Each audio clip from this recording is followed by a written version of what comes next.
Bonjour Bruno, bonjour Annelise. Allô! Merci d'être là. Bonjour Émilie. Donc là, aujourd'hui, on est là pour parler du Bromont Ultra, qui est un événement que vous représentez aujourd'hui, puis autour duquel vous faites énormément de communication, énormément de réseaux sociaux aussi, de promotion, mais qui est un événement une fois par année au final. Donc, est-ce que vous pouvez nous présenter un peu qu'est-ce qu'est le Bromont Ultra, puis quel est l'objectif derrière cet événement-là? Bien, le Bromont Ultra, c'est avant tout un défi philanthropique, mais c'est aussi une grosse course en sentier. C'est un défi physique pour les gens qui participent. Un ultra, c'est la distance la plus longue, c'est un 160 km, c'est un 100 000. Ça existe un peu partout dans le monde, mais les courses d'ultra au Québec, c'est parmi les plus grosses en termes de participation qui existent dans le monde. Fait que nous, on vise le Bromont Ultra, on vise monsieur, madame, tout le monde qui vient de faire un défi. Fait que, bon, là, je parle de 160 km, mais ça commence à 2 km, 10 km. Puis nos distances les plus populaires, c'est 55 et 80 km. Il faut penser que c'est des courses en montagne. Là. Fait que c'est à Bromont, des gens comme Annelise qui s'élancent pour des 80 et des 160 km, bien, ils vont monter, descendre de nombreuses fois la montagne. C'est aussi un défi de vélo de montagne, donc la même chose, pédaler dans la montagne. Puis, bon, on a des gens qui participent individuellement puis qui lèvent des fonds, mais aussi on a des causes qui inscrivent des équipes. Ces équipes-là viennent faire la course à relais. Fait qu'ils vont courir un 160 km, mais à 10 personnes à relais.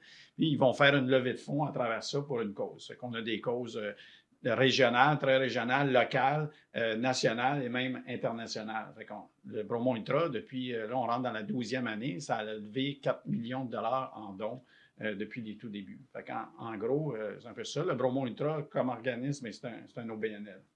Puis en fait, ce qui est important de dire aussi, je trouve, c'est que vous offrez pas de service à des bénéficiaires, vous redonnez les fonds à d'autres organismes qui, eux, ont leur propre service, chacun de leur côté. Là, exactement, c'est ça. Fait que chaque année, ça varie un peu. C'est pas toujours les mêmes 20 causes, mais on a 20 causes là, qui viennent et qui lèvent des fonds. Fait qu'on leur offre un événement clé en main. Fait que nous, on est un OBNL, on leur offre un événement clé en main.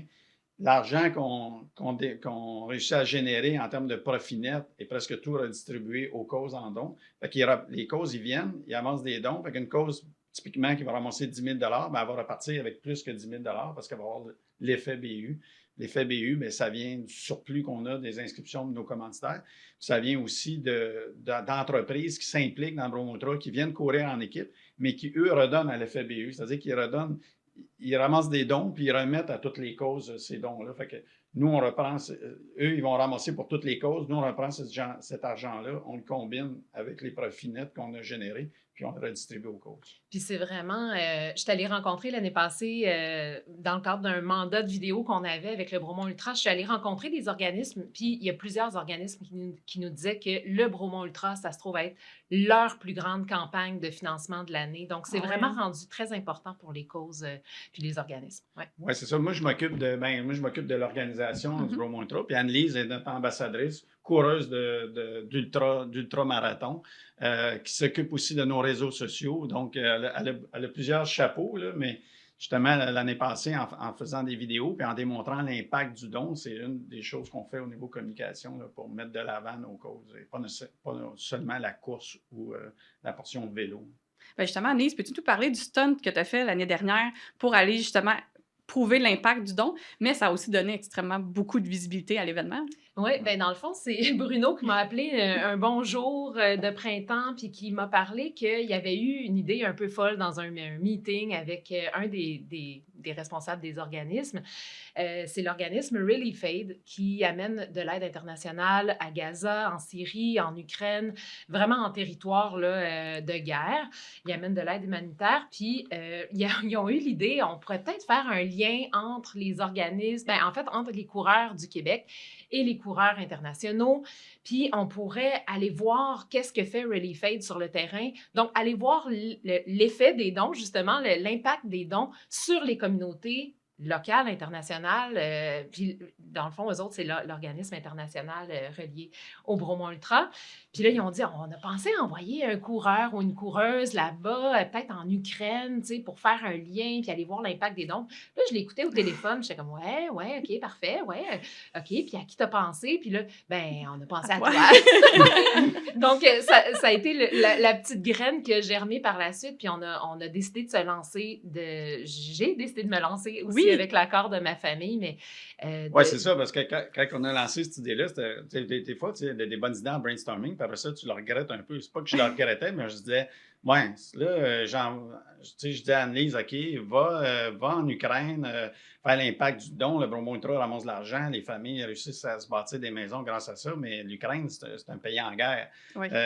Puis quand on s'en parlait, on monte à l'été dernier, ben, la guerre est encore là en Ukraine, mais évidemment, il y a des hauts et des bas là, en termes de guerre, mais voilà, je te laisse continuer. Oui, fait que finalement, ben, c'est ça, on a décidé de lancer le projet, puis dans le fond, moi, je suis allée tourner une capsule là-bas avec l'équipe de Relief Aid, donc je les accompagnais pour aller voir la distribution des matériaux pour rebâtir les maisons.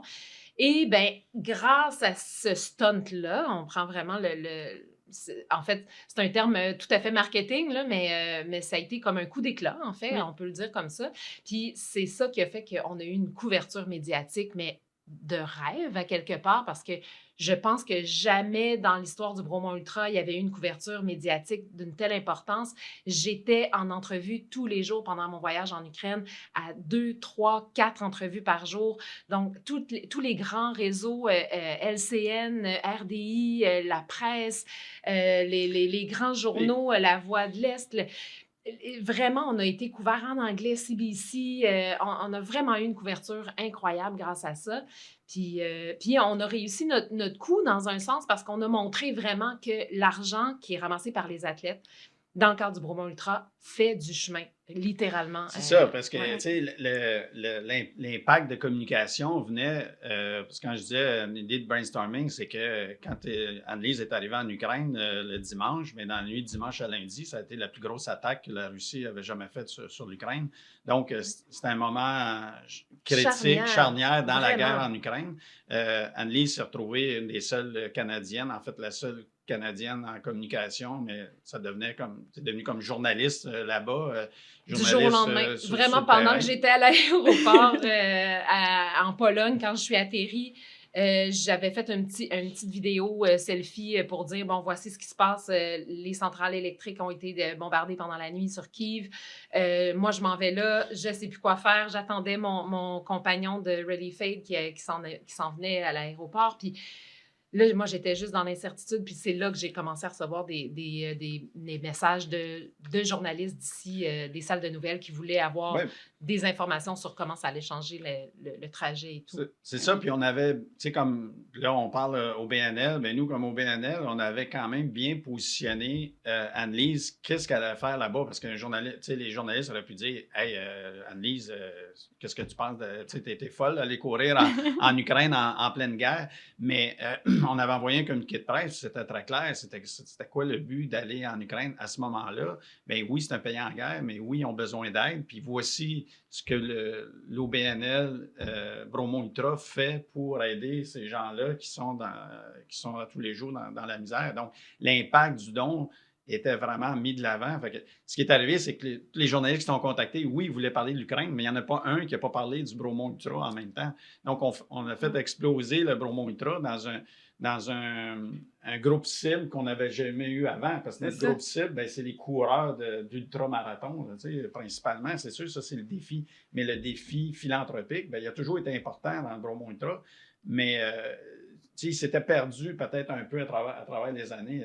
Dans la première conférence de presse qu'on a faite, moi et Annelise, on parlait d'un jeune qui était dans un pays, justement, en guerre, une guerre civile, puis que finalement, il a été aidé par le Bromont Ultra, puis finalement, il a émigré au Québec, puis c'est devenu sa nouvelle vie ici. Fait que ça, je parle de quelque chose qui s'est fait dans les premières années du Bromont Ultra. Fait que ça a toujours été ça, mais c'est toujours difficile de le mettre de l'avant au niveau du grand public, c'est-à-dire sortir de l'industrie ou des gens qui sont très proches du Bromont Ultra, puis d'en parler à beaucoup d'autres mondes. Ça, c'est un plus gros challenge là, pour un OBNL qui a des petits budgets. Oui, parce que tout le monde se sépare, cette visibilité-là, auprès du grand public, auprès des médias. Je veux dire, il y a plein d'OBNL, il y a plein d'organismes, il y a des entreprises à but lucratif aussi, qui essaient d'aller chercher justement toute cette visibilité-là. Fait que là, d'aller créer un gros wow comme ça donnait une occasion de parler à vous, de vous, un peu dans tous les médias, parce que tout le monde avait un intérêt. Oui, puis la genèse de ça part de dire, OK, moi, j'ai un plan de communication à mettre de l'avant, mais je n'ai pas beaucoup de budget.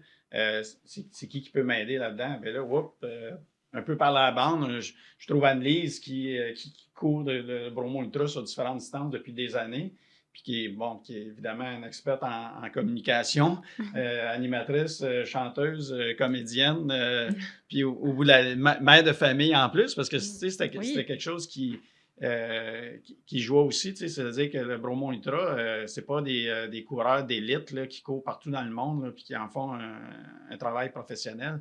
C'est plutôt la plupart de nos coureurs, c'est des gens qui ont gradué à travers la course en sentier, qui ont peut-être fait de la course sur route avant. Ils ont commencé par une petite distance en sentier, parce qu'en sentier, tu pourrais, un 50, mettons, ou un 55 km de course en sentier, ça équivaut à quoi sur route? Oh mon Dieu. Ça dépend du dénivelé, mais ça peut être un 20 km de plus, par exemple, en dénivelé. Là, donc, c'est quand même un bon défi. Fait que c'est des gens normaux qui se donnent un défi puis qui participent à l'événement selon la longueur, dans le fond, qu'ils veulent faire. Fait que c'est un peu ça qu'on voulait aussi faire sortir à travers cette aventure-là, d'aller courir en Ukraine, parce que justement, j'étais pas une personnalité élite là, du monde de la course à pied. Donc, j'avais plusieurs chapeaux. J'arrivais là avec mes caméras, j'arrivais là avec ma course parce que j'allais courir un marathon aussi sur place avec des coureurs ukrainiens, un parcours qu'on a fait nous-mêmes. C'était pas une course organisée, là, c'était un peu fait de façon maison, mais c'est ça. Je pense que c'est une opération qui a vraiment bien fonctionné. Donc, c'est à travers une porte-parole, toi, qui t'es devenue ambassadrice de l'organisme et ambassadrice d'un des organismes que le Bromo Ultra, dans le fond, supporte. Ça a créé un brainstorm qui a mené à un stunt qui a fait un gros splash partout dans les médias. Puis j'imagine que, tu sais, ça, c'était l'année dernière, mais j'imagine que vous surfez encore un peu la vague de cette visibilité-là, veux pas, parce que là, ça a amené plein de gens, plein d'intérêts autour de l'événement. Oui, c'est ça. Puis à travers nos 20 organismes, d'impact du don, on en a beaucoup, mais il faut aller chercher l'histoire. C'est sûr, comme sur notre site web, on a une page dédiée, c'est quoi l'impact du don, mais c'est toujours difficile d'aller chercher la vraie histoire qui est en arrière de tout ça. Là, fait que cette année, on travaille encore avec Anne-Lise à trouver des idées, à dire, OK, l'année passée, on a fait des capsules sur plusieurs de nos causes. Anne-Lise était à la rencontre de mettons, l'organisme Main dans la main, qui est un centre de pédiatrie sociale à Coansville, qui est très local, le Bromo Ultra. Relief Aid, c'est une cause très internationale. Mais si on demande à ces causes-là, donnez-nous une histoire de votre impact du don, ça ne sort pas nécessairement naturellement. Ça prend des... Anne-Lise, ça prend un effort. Là. C'est ça, ça prend un effort. Ils sont occupés. C'est des gens qui sont extrêmement occupés. Chaque cause, ils n'ont pas de ressources. Ils sont dans le jus à donner des services à leurs principaux intéressés, qui sont des mères, par exemple, des mères qui sont tombées monoparentales, puis qui n'ont pas beaucoup de sous, puis pour aider à reloger ces gens-là, ça va être l'enfant qui vit dans un milieu défavorisé, qui a besoin de soins. Donc, ils sont dans le jus, ces gens-là. Fait que d'essayer de prendre le temps de dire, OK, on va trouver une histoire, on va aller filmer, parce qu'on a fait plusieurs capsules, on n'a pas juste fait celle sur l'Ukraine. Fait que c'est quand même, ça prend du jus de bras, puis ça prend de la créativité, puis ça prend de la débrouillardise, puis tout ça. Puis d'ailleurs, cette année, on est un peu dans le questionnement de, bon, OK, comment on va pouvoir accoter ce qu'on a fait l'année passée? Parce que là, tu fais comme... Pour avoir une couverture médiatique aussi haute, qu'est-ce qu'il va falloir sortir de notre chapeau? C'est ça aussi qui est la grande question. Là. Puis, à travers les années, ce qui a fait le succès de nos communications de l'événement aussi, c'est qu'il y a toutes sortes de gens connus qui viennent courir, pas parce qu'ils sont connus, là, mais parce qu'ils aiment la course en sentier, puis surtout au Bromo Ultra. Fait que c'est de les trouver, ces gens-là, dans nos 3000. On a 3000 participants, on a 2000 participants individuels, 1000 participants qui viennent en équipe. Fait un peu plus que 100 équipes de 10 personnes, grosso modo, là, qui viennent faire un relais puis lever des fonds. Puis on a nos participants individuels. Mais dans les participants individuels, on le voit à travers les années. On a eu Anne-Lise en est une, mais on a eu des acteurs, on a eu des gens comme Bruno Blanchet, il est venu courir le Bromo Ultra. Jay du Temple, il est venu courir l'année passée. C'est toutes sortes de monde, des personnalités connues qui aiment la course en sentier, qui viennent participer à l'événement. Fait que pour moi, pour le Bromo Ultra, c'est de dire, hey, est-ce qu'on peut faire du pouce avec ça? Est-ce qu'on peut les amener? Puis dans les causes aussi, autant, par exemple, on a le Centre national cycliste, qui est une cause très locale, sont installés à Bromont. On a aussi la Fondation de l'Institut de cardiologie, fait que c'est deux causes très différentes. Mais eux, ils arrivent avec des gens qui sont connus ou pas connus, mais qui ont à cœur pour une raison ou une autre, soit qu'ils aiment le vélo de montagne, puis ils disent, ah ben, hey, moi j'aime le Centre national cycliste, ils ont construit un vélodrome, mais là, dans le vélodrome, il y a une piste avec le logo Bromont Ultra, parce que cette piste de Pontiac-là a été construite dans la dernière année grâce aux dons du Bromont Ultra. Fait que, comment on met ça de l'avant, ben, puis comment on fait une histoire avec ça.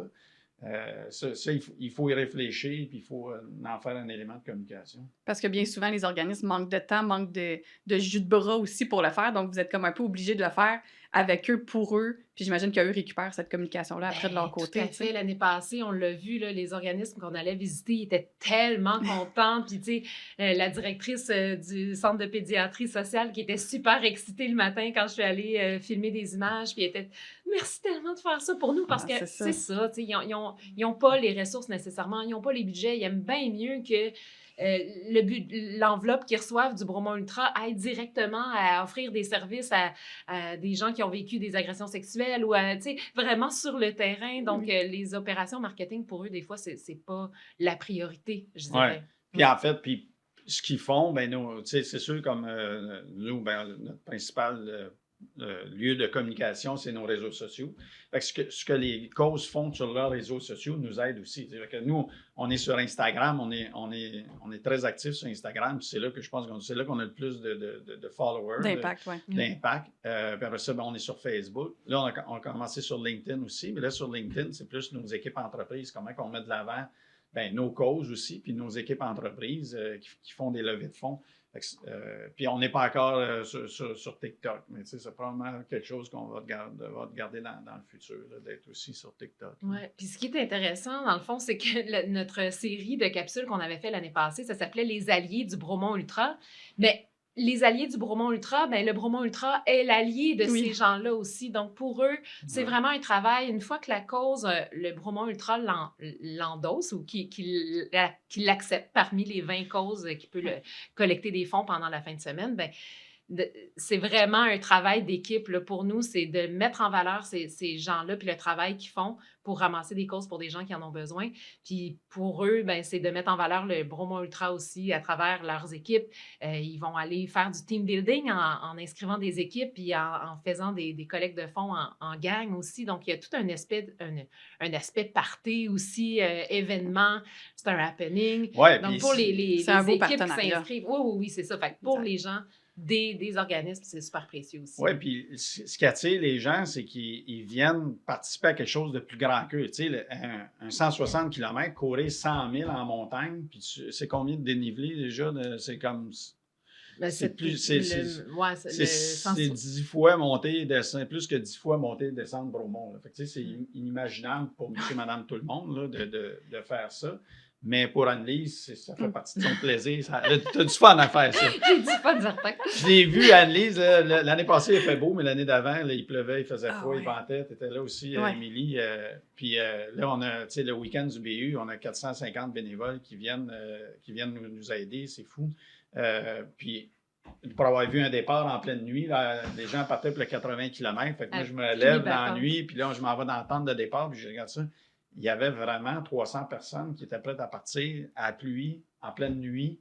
À l'automne. C'est hallucinant. Il faisait froid. En nuit de samedi à dimanche. On gelait. Puis, mais les gens de course en entier, puis la portion vélo de montagne, c'est pareil. C'est du monde, c'est motivé. Là, ça vient, puis dit, hey, on va courir ça. Mais quand tu viens participer en équipe, c'est sûr que tu ne vas pas courir. Tu ne peux pas penser courir 160 km. Mais de faire partie d'un grand week-end ou qu'il y a un grand défi comme ça, c'est le fun parce que là, tu vois des gens qui courent sur la même trail que toi, mais les autres, là, ils vont courir peut-être 30 ça part à 6 heures le matin, puis c'est 36 heures. Il y en a, les derniers, ils arrivent à 6 heures le dimanche. Fait qu'ils ont couru de 6 heures, 24 heures le matin. Sans dormir. C'est un autre 12 heures. Des fois, ils vont y en a qui dorment, mais... Ils arrêtent au ravito, se coucher un petit peu, repartir, se rhabiller, mettre du linge plus chaud, puis continuer. L'année passée... des fondateurs du Bromont Ultra, Gilles Poulain, qui est un ami de course d'Anne-Lise. C'est un petit monde, tu sais, le Bromont Ultra. Puis il a fini, pour la première fois, il a fini le Bromont Ultra, 160 km. Tu sais, il y a presque 60 ans, là, Gilles. Là, fait que, tu sais, moi, je suis allé faire les derniers kilomètres avec. c'est inhumain, là, regardez, mais tu sais, ce qu'il dit, Gilles, il dit, si tu es capable de courir un marathon sur route de régulier, bien, l'aspect suivant, c'est mental. Tu sais. Ouais. Dire, je vais courir pendant 36 heures, bien oui, ça prend de l'entraînement, tout ça, mais c'est quand même à la portée. Tu sais, Gilles, c'est pas un athlète professionnel, là. Il a couru beaucoup dans sa vie, tout ça, mais il travaille à temps plein, il s'entraîne, puis comme Anne-Lise, puis à un moment donné, tu te dis, ben j'ai fait un 20, j'ai fait un 50, un 80, j'ai fait un 160. Fait que les gens qui viennent en équipe, mais c'est aussi, eux, ils vont, tu sais, si tu divises 160 par 10, mais tu vas peut-être faire 16 km en montagne, mais c'est quand même un gros défi de faire 16 km. Moi, ça a été ma porte d'entrée. Le Bromont Ultra, c'est vraiment en équipe. Ça a été ma porte d'entrée sur la course en sentier. J'avais jamais couru en course en sentier. J'avais jamais couru avec une lampe frontale la nuit. Et ça a été ma première sortie au Bromont Ultra. Fait que ça marque. Puis ça donne envie d'en avoir plus, c'est sûr. Oui, c'est ça. Puis il y a des gens qui vont toujours rester. Tu sais, moi, j'ai fait des événements philanthropiques comme ça, j'ai fait plusieurs événements dans ma vie sportifs de levée de fonds. Puis le fun, c'est ça, c'est de participer à un défi sportif qui est spécial. C'est pédaler en pleine nuit avec une lampe frontale. Puis là, ça te prend aussi un partner. La nuit, tu ne cours pas tout seul. Il y a comment on dit? Un pacer qui court avec toi. Parce que si, bon, tu as une blessure ou quelque chose où tu te perds, mais tu as quelqu'un qui est moins perdu dans sa tête parce qu'il a couru moins longtemps. Souvent, c'est quelqu'un qui vient te rejoindre en fin de parcours. Oui, c'est ça. J'ai été bénévole à certains ravitaux là, dans les dernières années. Puis ce que je trouvais beau, c'était l'esprit d'équipe envers des gens qui ne se connaissaient pas au départ. On le voyait que ce n'était pas des amis, ce n'était pas des gens de la même famille, dans le sens qu'ils n'étaient pas là pour le courir ensemble, mais ils s'entraidaient. Exemple, quelqu'un a manqué d'eau, n'avait pas pris assez au ravito précédent. Ben là, attends, j'en ai un petit peu plus, partageait ça, se partageait une barre. Puis arrivé à notre ravito, j'ai donné toute mon eau à l'autre personne. Je sais même pas c'est quoi son nom. Il faisait un autre kilométrage, il est parti sur un autre trail, mais là j'ai besoin d'eau, j'ai donné mon eau, tu sais. Tout à fait. Moi, j'ai déjà partagé des capsules de sel pour des gens qui avaient des crampes ou des fois, tu vois quelqu'un qui est mal pris, c'est comme, t'es-tu correct? As-tu besoin d'aide? Tu veux-tu qu'on avertisse? Des fois, t'as quelqu'un qui est arrêté complètement puis qui est en douleur. Puis là, tu sais, comme, veux-tu qu'on appelle les soins? T'es-tu correct? Non, ça va, OK, je peux continuer. Mais il y a vraiment une camaraderie puis une entraide. Puis c'est ça, en fait, je trouve que c'est une belle métaphore de la vie, en fait, la vie de la communauté de trail, de prendre soin de son prochain, d'avoir un souci de l'autre. Bien, je trouve que c'est transférable à tout ce qui est avec les organismes et tout. C'est l'implication, c'est d'avoir le souci de l'autre. Je pense que c'est vraiment ça, tu sais. Puis c'est ça que le Bromont Ultra fait parce que c'est d'avoir le souci non seulement de leurs coureurs, de prendre soin de leur belle communauté de coureurs, mais aussi de prendre soin des gens dans la communauté. Donc, oui, puis tu sais, c'est un seul événement qui attire énormément et qui a besoin d'énormément de bénévoles qui sont pas là sur une base régulière. Dans le sens que d'aller chercher des bénévoles, tu sais, qui vont donner quelques heures par semaine sur une base régulière, ça rentre dans leurs habitudes, etc. Comment qu'on fait pour aller chercher autant de bénévoles pour un événement, une fin de semaine de temps? Bien, c'est sûr que ça vient de... Ben, le Bromont Ultra, ça fait 12 ans, là, c'est la 12e édition. Fait que, tu sais, c'est beaucoup des familles, des amis. Tu sais, c'est des gens qui sollicitent leur réseau autour d'eux puis qui viennent dire « Hey, regarde, on va participer à quelque chose de plus grand que nous. » Donc, un défi physique, mais aussi un défi philanthropique. Fait que l'exemple que tu donnais, tu sais, bon... on est dans un ravito, on a des ravitaillements dans la montagne un peu partout. Fait qu'il se crée une atmosphère, un ravito, puis on essaie, tu sais, on leur dit aux bénévoles, il faut que vous ayez du fun. Là, fait qu'il y a un chef bénévole qui s'occupe, puis souvent, ben, le chef bénévole du ravito, ben, il va s'occuper de tout le week-end, mais il va s'entourer de 25, 50 bénévoles autour de lui qui vont être souvent sa famille. Tu sais, l'année passée, ben, tu sais, moi, j'ai recruté Émilie, j'ai recruté Joanie, mon autre fille, puis vous étiez au ravito, puis c'était un ravito, justement, l'année passée, il faisait beau, on a eu beaucoup de monde à ce ravito-là, des spectateurs, pas juste des coureurs puis des cyclistes, mais un paquet de spectateurs.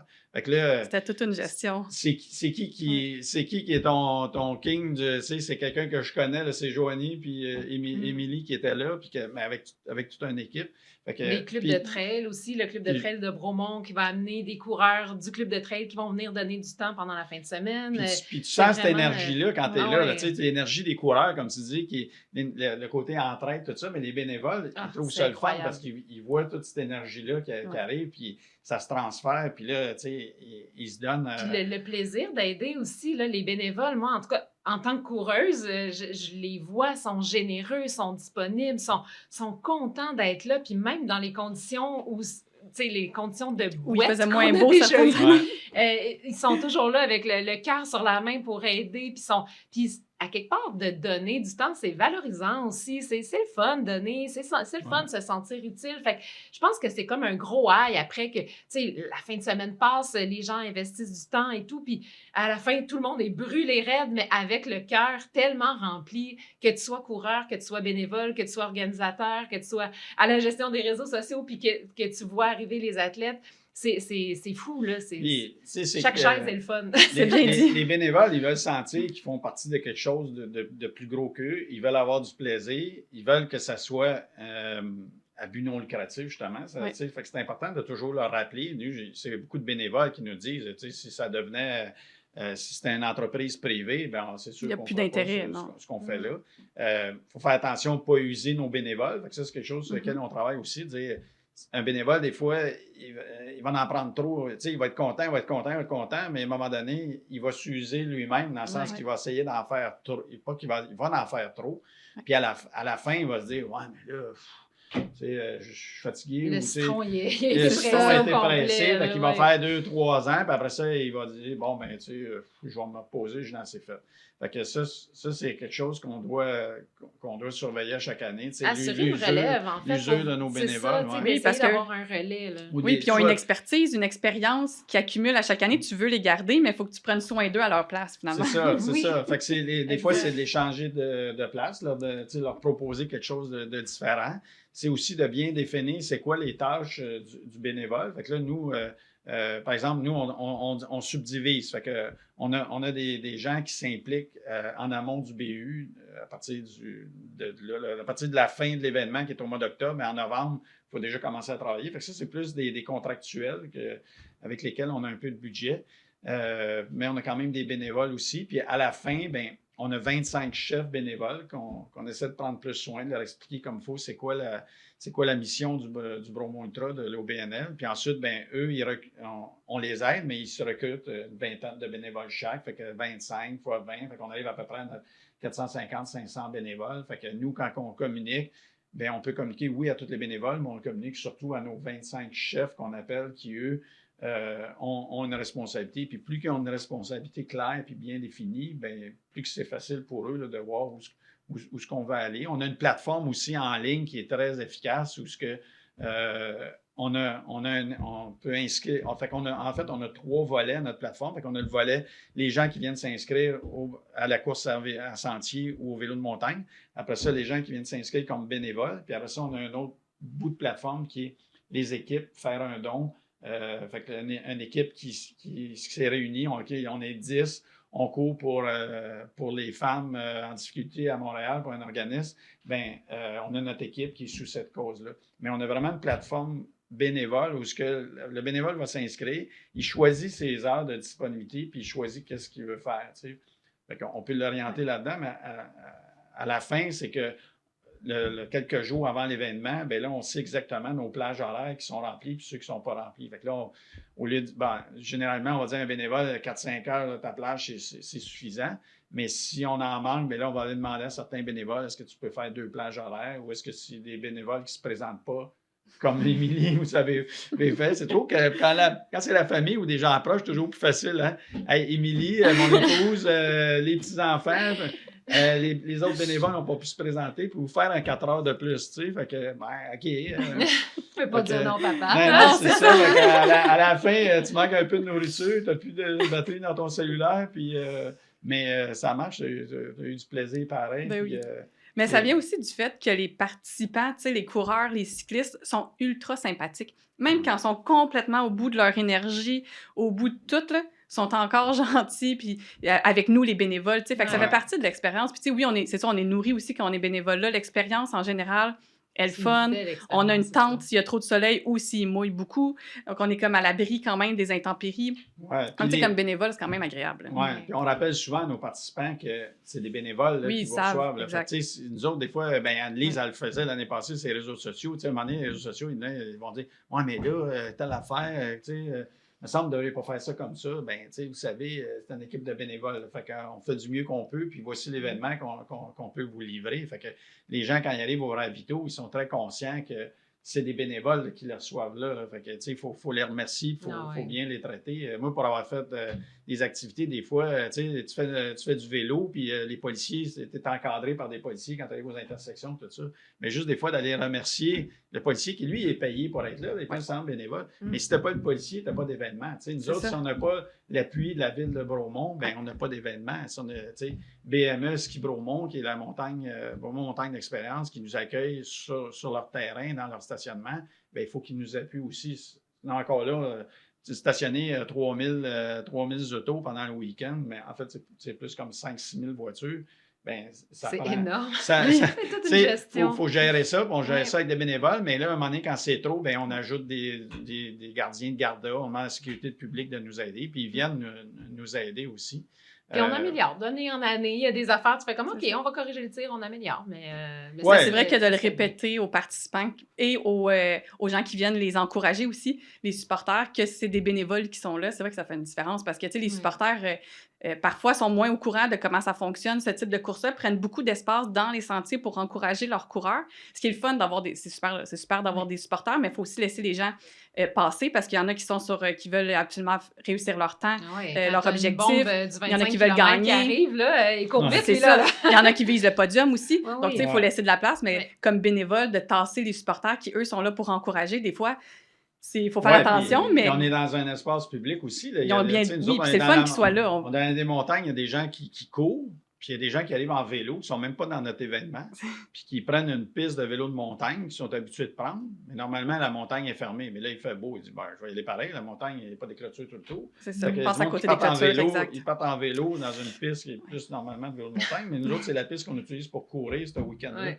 Ça arrive que les coureurs, on doit monter un petit peu dans le talus pour... Fait que là, si le coureur, il dit au cycliste, hey, enlève tout, ou si tu sais, contraire, il dit, ben, le coureur, regarde, ce cycliste-là, il n'est même pas dans l'événement Bromont Ultra, là, fait que prends-en soin pareil, là, parce que cette montagne-là, puis ces pistes-là, ben, c'est le parc des sommets, ça appartient, oui, à un autre au BNL, mais ça appartient à tout le monde, la montagne puis les trails qui sont là. Fait que, il y a un souci, mais les gens qui sont dans la nature, l'avantage qu'on a, c'est que les gens qui vont dans la nature, bien, sont habitués à prendre soin aussi de, pas juste les bénévoles, mais aussi l'année passée, on a commencé un programme là, de responsabilité, éco-responsabilité, de dire, bon, mais déjà, ça avait été commencé avant, mais l'année passée, on est allé un step plus loin en faisant un kiosque de tri des déchets puis du compost. Fait qu'on a réussi à... Mais ça, c'est une bénévole qui dit « Hey, moi, j'ai ça à cœur, là, puis je vais vous pousser à aller plus loin. » Tu sais, fait que là, ce qu'on a réussi à faire, c'est de remplir un container de compost, doubler la quantité de recyclage qu'on fait parce qu'on triait avant que les gens mettent... Les gens, il n'y avait pas de poubelle, en fait. Les gens, tu sais, on veut de plus en plus ça dans les événements. Fait que pour des bénévoles, c'est motivant de voir ça, de dire « Hey, j'ai fait une grosse différence en m'impliquant dans cet événement-là parce que, regarde, on a composté puis on a recyclé beaucoup plus. » Mais c'est tout un système de valeurs, en fait. Puis je pense que les valeurs du BU, c'est un peu ça, c'est de prendre soin de son environnement, oui, dans lequel on court, mais l'environnement humain aussi. Fait que c'est vraiment... c'est un bel événement. Et j'ai vu personne jeter leurs déchets pendant la course ou pendant le vélo. Il y en a plein qui prennent des gels là, dans des petits trucs jetables. Là. J'ai vu personne jeter ça par terre. Les amènent puis les jettent rendus au ravito. S'il y en a par terre, c'est vraiment souvent un accident. Là. Ils s'en sont même pas rendus compte qu'ils ont sorti d'autres choses puis l'enveloppe est sortie avec. Exact. Mais c'est vraiment ça avant d'un ravito. Tu arrives, tu as plein de verres de près. Jetables, ça c'était jeté marathon, là. Tu prenais ton verre, tu courais puis jetais ton verre. Même les gels. Il y avait les gens, on ramassait après, mais... Aujourd'hui, c'est plus ça. Tu arrives dans un ravito, ben, tu sors ta bouteille réutilisable. Ou ton petit gobelet. Ton petit gobelet qui est dépliable, puis tu déplies. Tu prends ton eau, après ça, tu prends ta soupe, après ça, tu prends ton jus, tout dans le même gobelet. Exact. Et ça marche. Du coke avec des nouilles de soupe Lipton, c'est parfait. Ah, j'ai vu des mix particuliers. Les gens n'ont pas le temps, ils veulent les bienfaits d'un couple de trucs mélangés. Dégueulasse. Non, c'est comme... Mais quand tu arrives à la fin, là, tu te bouches le nez, il avale ça, puis ça prend du sucre rapide, ça prend un peu de caféine des fois. Gratuit, de la caféine, tu te dis, ah ouais, go, tout mélangé, puis je repars. Exact. Ouais. Mais ça aussi, c'est qu'en faisant un défi comme ça, ben, j'en parlais justement avec Nicolas du Centre national cycliste, qui est le Vélodrome de Bromont, qui est un de nos causes. Puis il disait, bon, cette année, ce que je veux faire, c'est d'éduquer les gens à mieux s'hydrater, à mieux manger, parce qu'en prévision d'une course de vélo de montagne, en fait, je dis course, mais c'est un défi, mais il y a des gens qui arrivent en mode course. Là, qui fait le 80 km de vélo, là, puis j'en connais un, Marco, là, il dit, lui, il fait ça pour gagner, il fait ça. Oui. Il n'y a rien à gagner, on n'a même pas de médaille, là, mais il fait ça pour arriver le premier. C'est son défi, il s'entraîne pour ça, puis il est capable d'aller vite.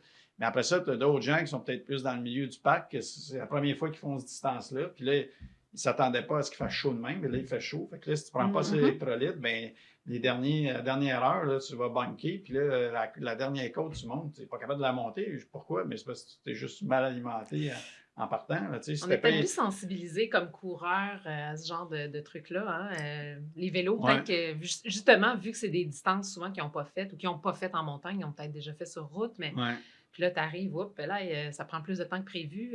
Tu pars le matin avec un croissant au chocolat puis un verre de lait. Ça ne marchera pas. Ça marchera pas. Tu n'as pas les protéines. Fait que ça aussi, ça fait partie du fun de participer à un événement qui est plus grand que toi. Fait que là, tu peux jaser avec du monde comme Anne-Lise. Quand tu arrives dans la tente à la fin, tout le monde finit au même endroit. Fait que tu as couru 160, 80, tout le monde se retrouve au même endroit, au camp de base, puis ça jase. Là. Mais on a aussi des super ravitaux avec des collaborations avec des restaurants locaux hallucinants, des bars aussi. On a plein de trucs dans les ravitaux, mais on se le fait dire que, comparativement à certains autres événements, les gens mangent bien. Puis j'avoue que moi, j'ai juste été bénévole au Bromont Ultra là, pour ce type d'événement-là, mais on se le fait vraiment beaucoup dire que la nourriture est bonne, est en grande quantité, qu'ils peuvent se ravitailler comme il faut à différents endroits dans la montagne. Fait que j'imagine que ça fait une différence aussi. C'est motivant pour les bénévoles parce que tu as des félicitations. La personne arrive au ravito, puis là, bon, oui. C'est pas de notre faute s'ils mangent bien, mais oui, c'est nous qui avons des félicitations. Oui, c'est ça. C'est ça, parce que tu vas manger un morceau de banane, un morceau d'orange, d'électrolyte, un peu de Coke ou de Pepsi. Puis là, tu dis, oh, c'est quoi ça? OK, c'est une petite soupe spéciale. Oh, c'est un petit soupe miso. Oui, avec le burrito. Un petit burrito chaud. Le burrito, là, c'était dur d'en prendre juste un.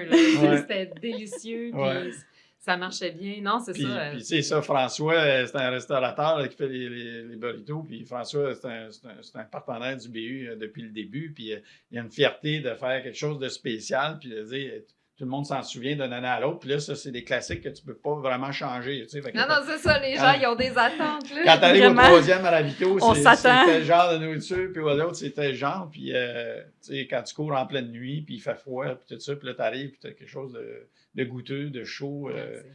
C'est fun, mais ça a un impact aussi sur les bénévoles autant que sur les participants, parce que les bénévoles disent « Hey, on fait quelque chose qui est vraiment utile pour le coureur. » Puis tu as d'autres bénévoles aussi que c'est un peu moins glamour, là, mais d'être sur le coin de la rue puis d'empêcher les gens d'aller se stationner, ben ça, c'est plus dur. Là, c'est pas, mais il y a des gens qui sont prêts à le faire puis qui ont quand même du plaisir à le faire parce qu'ils le font pour la plus grande cause. Mais c'est sûr que c'est pas les bénévoles là, qui sont les plus faciles à recruter, là, d'aller se mettre sur un coin de rue quand il pleut dans la nuit puis dire au monde qui essaie de passer, ils disent non, tu passes pas là. Il faut peut-être les faire une relève plus fréquente. Oui, c'est ça. Puis qu'ils soient aidés aussi par la sécurité publique. Ça, c'est pas toujours facile. Là, c'est pas. Aujourd'hui, la Sûreté du Québec ou certaines municipalités, ils vont charger un montant, ils n'iront pas si tu n'as pas un budget. Ben nous, on n'a pas ces budgets-là. On n'a pas tant de monde que ça sur la route, mais autant au niveau de nos stationnements que nos traverses de route, ben à un moment donné, sur des endroits plus critiques, ben il faut aider les bénévoles. Fait que là, c'est quand tu arrives avec un garda qui est écrit dans le dos sécurité, puis qui a un suit officiel, puis qui a un auto avec un gyrophare, ben ça calme les esprits. Ça amène une espèce de respect aussi. Oui. Parce que là, ça peut être du monde aussi qui sont à l'extérieur de l'événement. Fait que là, quelqu'un qui participe à l'événement, généralement, il va être plus cool, parce qu'il s'en vient participer. Fait qu'il sait bien qu'on fait ça pour son bien. Mais quelqu'un qui passe là comme touriste ou comme. Puis là, il est pris dans un trafic qui n'a pas rapport puis qui est pressé, bien, souvent, il va être plus agressif quand il va arriver au bout. Là. Fait que ça, il faut bien prendre soin de ces bénévoles-là aussi. Oui, il faut les appuyer. Merci beaucoup pour la discussion. C'était super intéressant. Merci Anne-Lise. Merci Bruno. Puis cette année, le Bromont Ultra est quelle date? C'est le 18, 19, le week-end d'après l'Action de grâce, donc en octobre. La levée de fonds les inscriptions commencent le 16 avril, le 17 avril. Oui. C'est tout de suite, c'est très bientôt. Mais après ça, les inscriptions se font tout l'été. Puis la levée de fonds se fait en septembre-octobre. Génial. Ben, merci beaucoup. Merci à Merci, toi. Lily.